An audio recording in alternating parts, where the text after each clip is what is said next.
Hi class, Dr. Fife here. Today we're going to cover the integumentary system. Please keep in mind that I'm only covering certain portions of this information and you are responsible for all the reading on these related chapters in the McCanson-Huther textbook. Okay, let's get started with some structure and function of the integument system. There's the two layers. There's the epidermis. This is a defensive barrier. Excuse me, I fixed my error there. Epidermis is a defensive barrier that continually renews itself by shedding superficial layer of the stratum corneum.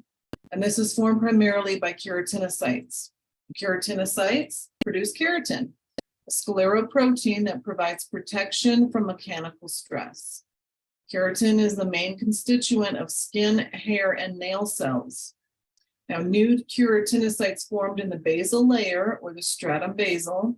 They move upward and they differentiate, and these form the spinous layer, the stratum spinosum, and together they form the germinative layer, the stratum germinativum, and ensure continual renewal of the skin. The epidural has additional types of cells, melanocytes. These synthesize and secrete the pigment melanin with exposure to UV light in response to melanocyte stimulating hormone. Now, melanin provides a shield against UV radiation, and this also determines the color of our skin. Langerhans cells, these migrate to the epidermis from the bone marrow, and this is a type of dendritic cell, and dermal dendritic cells initiate an immune response by presenting the processed antigen to T cells, thus providing a defense against environmental allergens. So Langerhans cells work to protect us against environmental allergens. Merkel cells, these are associated with touch receptors, and they function as slowly adapting mechanoreceptors when stimulated by deformation of the epidermis. Now moving on to the dermis, this is a 1.1 to 4 millimeter thick, and it's composed of 3 layers of connective tissue. We have collagen, elastin, and reticulin, and it has a gel-like brown substance. In the dermis, we have the hair follicles, sebaceous glands, sweat glands, blood vessels, lymphatic vessels, and nerves. Fibroblasts, mast cells, and macrophages are here. A fibroblast, these secrete the connective tissue matrix and collagen. Mast cells release histamine and play a role in hypersensitivity reactions of the skin. And macrophages have phagocytic and they participate in immune responses. Now the subcutaneous layer, this is the 3rd layer of skin. This consists of fat cells and adipocytes. There are lobules that are separated by fibrous walls, septa, of collagen and large blood vessels. Now, dermal collagen is continuous with the collagen found in subcutaneous tissue. Now, dermal appendages, we have the nails, hair, sebaceous glands, and eccrine and apocrine sweat glands. Excuse me, the nails are protective keratinized plates that are composed of 4 structural units: the proximal nail fold, the matrix from which it grows, the hypocinium or the nail bed, and the nail plate. Hairs, the follicles arise from the matrix located deep in the dermis. Hair color is determined by melanin secreting follicular melanocytes. And hair is fully hardened and cornified by the time it emerges through the surface of the skin. Sebaceous glands, these open onto the surface of the skin through a canal. And these are found in the greatest numbers on the face, chest, and back. Their modified glands are found in the eyelids, lips, nipples, and penis. They secrete sebum, which is composed primarily of lipids, and these oil the skin and the hair and prevents drying. Eccrine sweat glands, these are distributed all over the body, and the greatest numbers are in the palms of the hands, the soles of the feet, and the forehead. And these secretions are important for thermoregulation and cooling of the body through evaporation. That's why we sweat when we get hot. Our body's protecting us. Apocrine sweat glands, these are fewer in number, and these are located in the axilla, scalp, face, abdomen, and genital areas, and these have very limited proven function. Now, blood supply and innervation, there's blood supply to the skin. It's limited to the papillary capillaries or plexus of the dermis. And here's just comparing the skin, the epidermis, dermis, and the subcutaneous layers there. Different types of skin lesions, important to kind of have a general idea of these. I'm not going to read through all of these, but you can look through those and see the differences of these different types of lesions and how they're described. Pressure ulcers, these are ischemic ulcers resulting from unrelieved pressure, can happen from shearing forces, friction, and moisture. Now, darkly pigmented skin poses a greater risk because we're not going to have those visual cues of seeing redness on the skin as easily. So it's something to be very cautious about in patients with darker skin. Now, these usually develop over bony prominences, such as the sacrum, the heels with the foot resting on the bed, the ischia, and the greater trochanters.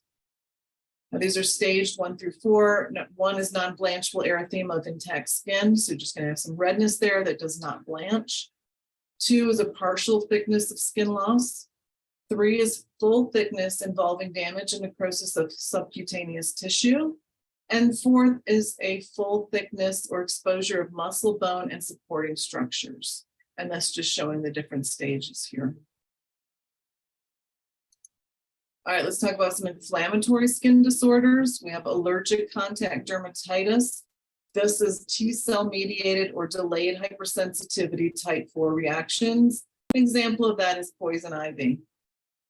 Irritant contact dermatitis. This is non-immunologically mediated inflammation of the skin. This irritation can occur from most anything, and the treatment is just removing the source of the irritation.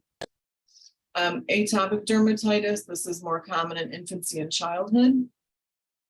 Stasis dermatitis, this occurs on the legs due to venous stasis and edema. There's pooling of venous blood that traps leukocytes that may release proteolytic enzymes. And then we have seborrheic dermatitis, which is a chronic inflammation of the skin on the scalp, eyebrows, eyelids, ear canals, nasolabial folds, axilla, chest, and back. Those are the most commonly affected areas. In infants, we might see this as cradle cap. This is caused by a Malassezia yeast and an immune response. Now, the lesions may appear greasy, scaly, white, yellowish, and the patient may have pruritus. Appearance varies with darker skin. Rather than seeing redness, you may see hyperpigmented areas with white scaliness in those areas. And I have some pictures of these here to share. These were actual patients that I saw, stasis dermatitis, different variations of it there. Seborrheic dermatitis, you can see it's where it's happening in these areas. Got some little papular lesions there, the white papular lesions, macular lesions. This patient had recently been treated, but you can see how he has that redness still there in those areas. All right, papulosquamous disorders, we have psoriasis. Now, this is a chronic relapsing proliferative inflammatory disorder that can affect the skin, the scalp, and the nails. There is a genetic predisposition for this disorder. Now, the turnover time for shedding the epidermis is 3 to 4 days instead of the usual 26 to 30 days. That's why you're seeing all that scaling coming out. It's because of that turnover time of the shedding of the epidermis. Patients may have plaque formation. They can have a silvery, scaly appearance to those plaques. And there's different types. You can have plaque psoriasis, inverse, buttate, pustular, and erythrodermic. This is associated with psoriatic arthritis and psoriatic nail disease. Here we can see we have a patient with it on the elbows. This patient had it more so in his arms. You could even see a little hair on his abdomen where he had been treated. And this patient here had quite severe all over his body. He refused treatment was the reason why. And you can see he has some nail involvement there as well. All right, we have some benign lesions or tumors that are happening on the skin. We have seborrheic keratosis, and this is a proliferation of cutaneous basal cells that produce smooth or warty elevated lesion. Now, the color in these can vary. It can be a tan, almost flesh colored, to a waxy yellow or a dark brown or black. Now, these lesions often regrow. I had patients who just absolutely hated these and wanted them removed, And I told them that they will likely regrow because they're just destined to be there. Now, these can resemble melanoma. So if you're in doubt over a lesion, always do a biopsy on it or refer to have a biopsy done on it to make sure you can rule out melanoma, because that's one of those disorders that we just don't want to miss. Keratoacanthoma, this is a benign self-limiting tumor of squamous cell differentiation. This arises from the hair follicles. Sun-damaged skin, smokers and males more likely to have these. Actinic keratosis are premalignant lesions, the proliferation of epidermal keratinocytes. These are caused by UV exposure, and these have a rough, scaly pink to red papules, and these are considered an early in situ squamous cell carcinoma, so they should be treated. We have nevi, which are moles, benign pigmented or non-pigmented lesions. Let's look at some of these. Seborrheic keratosis. This was a patient who had quite a large one here. This patient had a lot on his back, and you often see patients who have a predisposition to having a lot of these. Look over those carefully. You take pictures to monitor it, see if there's any changes, anything that looks kind of really odd and out of the ordinary. When in doubt, biopsy it. Keratoacanthoma.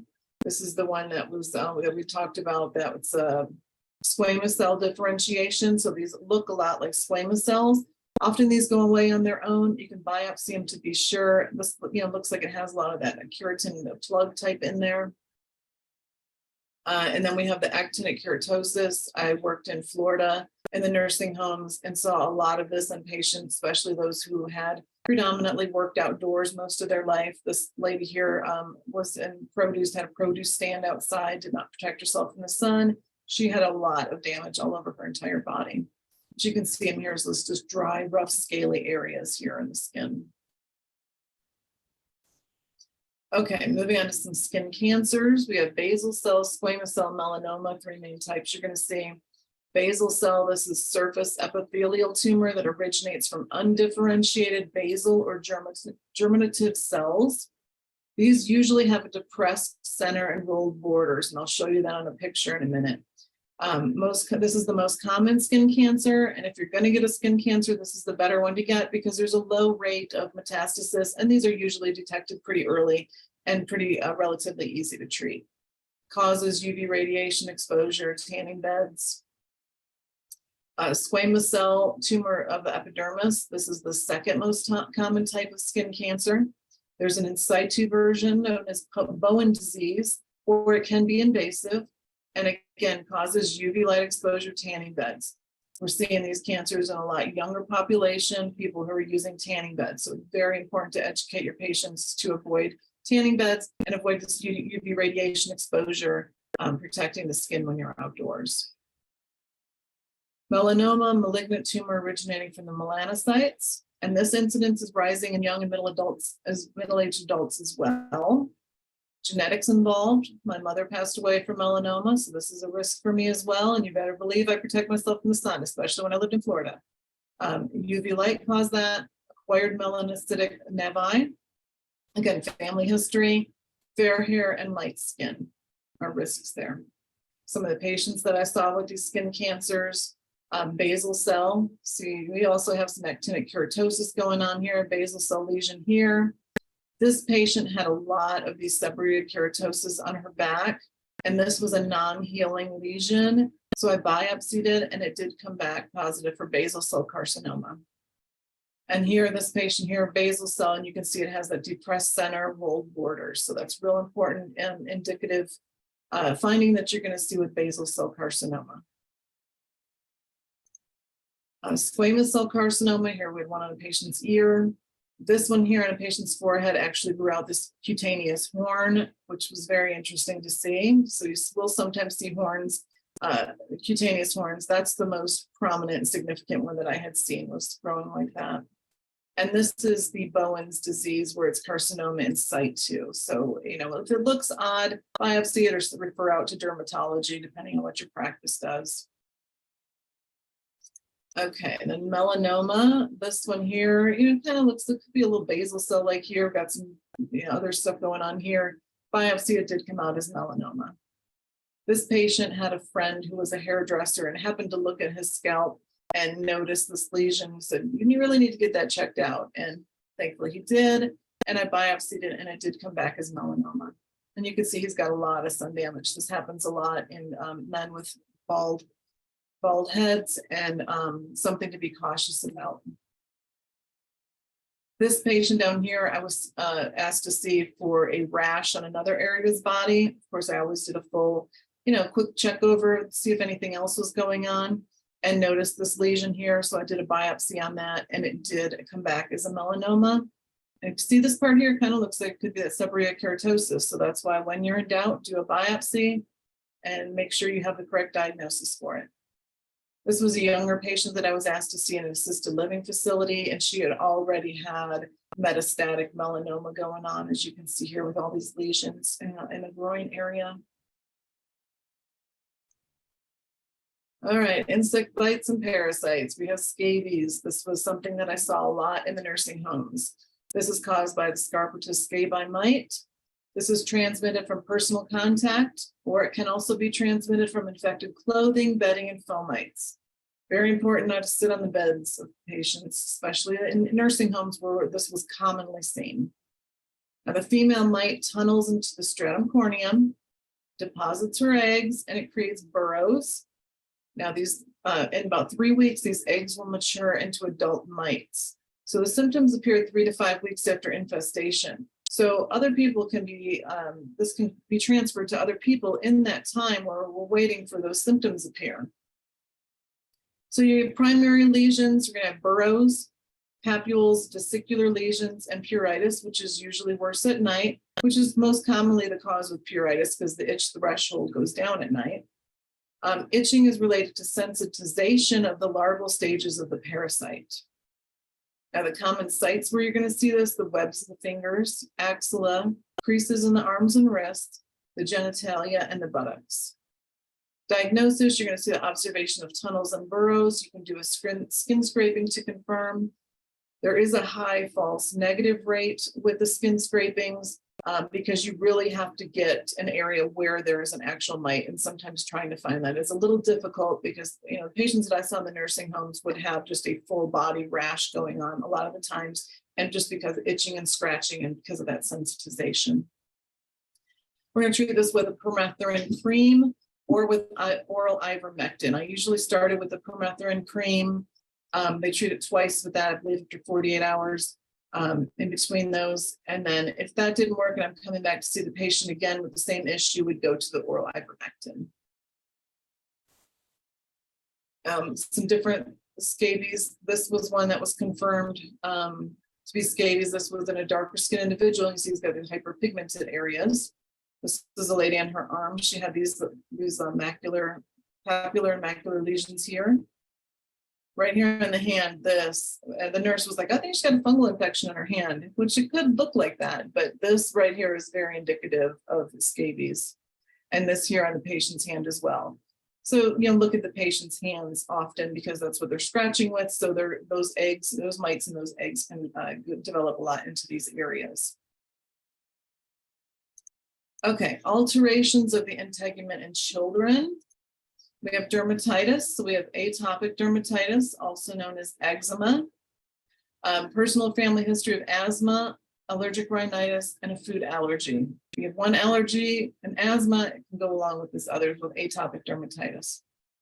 There's alterations in the filaggrin protein that leads to a defect in the epidermal barrier that causes transepidermal water loss and allows easy penetration to pathogens and allergens through the skin and a systemic hyperactive immune response. This is a long-term course with frequent exacerbations. The patient might have severe itching, redness, edema, and scaling. Here you can see this baby's got it quite bad. It's very uncomfortable. Diaper dermatitis. This is a form of contact dermatitis that's initiated by a combination of factors. Includes prolonged exposure to and irritation by urine and feces, not getting the diaper changed quickly enough, maceration by wet diapers, and complications of plastic diaper covers. Candida albicans is usually involved here, and there can be mild erythema or it can be erythematous popular lesions. Infections of the skin, impetigo, non-bullous contagious superficial vesiculopustular form of Staphylococcus aureus or group A Streptococcus pyogenes. Bullous, there's a rarer variant that's caused by Staph aureus, and the crust is the hallmark, and you usually see this honey-colored crusting. When you see honey-colored crusting, think impetigo. Okay. Other infections of the skin, we have fungal infections or tinea or mycoses. These are classified according to the location. When it occurs on the feet, this is tinea pedis. This is more rare in children. Tinea capitis happening on the scalp. This is the most common fungal infection in childhood. Tinea corporis or the body. This can occur in the face, trunk, and limbs. Thrush, which is the presence of candida in the mucous membranes of the mouth. Now, viral infections, molluscum contagiosum, which I have a picture of over here. That's my mouse not working. It was over here. This is by a highly contagious pox virus infection. This is skin-to-skin contact, auto-inoculation, or it can come from fomites. Now, these lesions are discrete, slightly umbilicated, and dome-shaped papules. You can see the little umbilication here in those lesions. Chickenpox, highly contagious, spreads from person to person in airborne droplets. First signs of illness may be itching and appearance of vesicles. Vaccination against chickenpox has decreased the occurrence of this, and children who do get chickenpox that have been vaccinated often get a more mild form of it. So vaccination has really helped with the incidence of chickenpox. Insects, bites, and parasites, scabies, again, I'm not going to go over that again, but this is something commonly seen in kids as well. Here's a picture of it occurring in a child, looks very uncomfortable. Lice, the pediculus capitis, or it can happen corporous on the body, on the pubic area, which is also known as crab or pubic louse, that you're going to see in adults. Highly contagious, and these survive by sucking on blood. The female louse reproduces every 2 weeks, producing hundreds of nits as newly hatched lice mate with old mice. Common symptom there, itching. And if you've ever had to help clear nits out of a child's hair, it is not much fun. Okay, hemangiomas and cutaneous malformations. Hemangiomas are benign tumors that form from rapid growth of vascular endothelial cells that result from the formation of extra blood vessels. These can be superficial, such as strawberry hemangiomas. These may be present at birth, but usually emerge 3 to 5 weeks after birth. Now, cavernous are more deep lesions, and these are present at birth and have larger and more mature vessels within the lesion. Vascular malformations, patient may have a port wine stain, which is also known as nevus flammeus. This is a congenital malformation of dermal capillaries. A variation of this is the Sturge-Weber syndrome, which the port wine stain is distributed along the ophthalmic branch of the trigeminal nerve, and this is associated with glaucoma, seizures, stroke, and intellectual disability. That's all I'm going to cover on the integument. Please be sure you're reviewing the entire chapters on this content, and please let me know if you have any questions or concerns. Thank you all for your time and have a great day.